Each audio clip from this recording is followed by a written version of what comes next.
જૂનાગઢના ભવનાથમાં ધીમે ધીમે શિવરાત્રિ કુંભ મેળાનો માહોલ જામી રહ્યો છે અને ભજન ભોજન અને ભક્તિનો ત્રિવેણી સંગમ સર્જાયો છે। આજે સવારથી જ મોટી સંખ્યામાં લોકો મેળામાં ઉમટી પડ્યા હતા, જ્યારે રાત્રે કૈલાશ ખેરને સાંભળવા માટે ભીડ તો જોવા જેવી હો। ભવનાથના મેળામાં સ્કંદ પુરાણમાં એક દંતકથા આવેલી છે। આ દંતકથા મુજબ શિવ પાર્વતી રથમાં આકાશ માર્ગે જતા હતા, ત્યારે તેમનું દિવ્ય ઘરેણું નીચે ભવનાથના મંદિર પાસે પડી જાય છે। આથી તેને વસ્ત્રાપુત્ર ક્ષેત્ર તરીકે ઓળખવામાં આવે છે।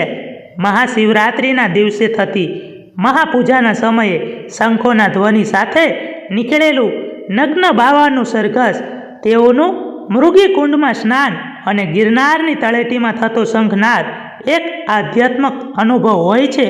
એક લોકવાયકા પ્રમાણે મૃગીકુંડમાં નહાવાથી લોકોને મોક્ષ મળે છે।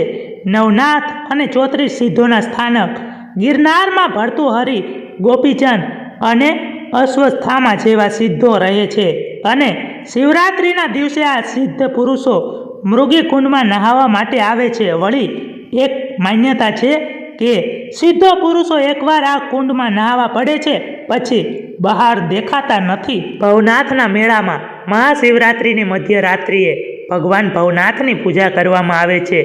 મહાપૂજાના દર્શન કરવા ગુજરાતના ખૂણે ખૂણેથી સાધુ સંતો ખૂબ મોટી સંખ્યામાં આવે છે।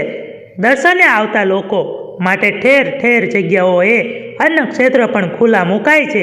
મહાવદ નોમના દિવસે ભગવાન ભવનાથના મંદિર ઉપર ધર્મ અને સંસ્કૃતિની ધજા ચડાવવામાં આવે છે। આ સમયે નગ્ન બાવાઓ હાથીઓ પર સવારી કરી શંખ ધ્વનિ કરતા અને જાત જાતના વાદ્યો વગાડતા મહાદેવનો જયનાદ કરતા જોવા મળે છે। આ સ્થળે મુચકુંદ, ભર્તૃહરિ અને ગુરુદત્તની ગુફાઓ પણ ખૂબ પ્રખ્યાત છે।